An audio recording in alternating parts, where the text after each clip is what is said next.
morning. Just want to share something that stuck out to me on a Wednesday night. If you've been around on a Wednesday night at church over the last few months, we've been going through some videos looking at an overview of the Bible from the Bible Society, and it's been really good time. Encourage you to come along if you haven't already tonight. And we've been going from the very beginning of the Bible, and we're making our way week by week to the end, looking at kind of the grand themes of the Bible. But I just want to share something that stuck out to me really recently, and it was a really simple reminder and a simple idea. But we're looking at God in the Old Testament, and one of the ideas of God with his people Israel, and how He ordered them to build a tabernacle as they were making their way to the Promised Land. Gave Moses the instruction to build a tabernacle, and the instruction was in Exodus chapter 25. We'll just read the verse 8.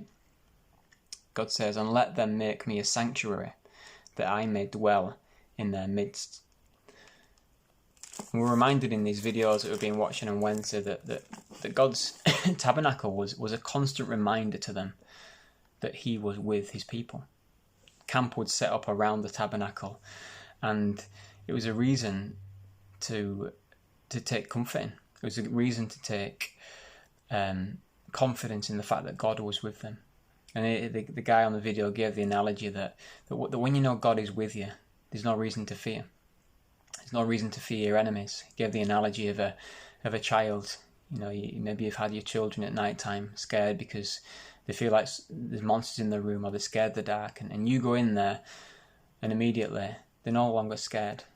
And it's not because you tell them that the monster's out there, or that you don't need to be afraid of the dark. It's simply because you are with them. Your presence kind of dispels the fears that they had. And similarly with God, knowing His presence, knowing that He's with us, that He's living within us, is enough to dispel our fears, and it's enough to give us confidence in what lies ahead. And there are many people throughout the Old Testament who lived by this and lived boldly, courageously. Think of the spies who went into Canaan not too long after this in Numbers chapter 13, and most of them were fearful. But Caleb and Joshua realised that no, we can take these people because God is with us. Think of David. He knew that God was on his side and that God was with him. And throughout the Old Testament, there's people who with the knowledge and confidence that God was with them, they weren't fearful. They weren't afraid of what the enemy, what the world would throw at them, because they knew that God was with them.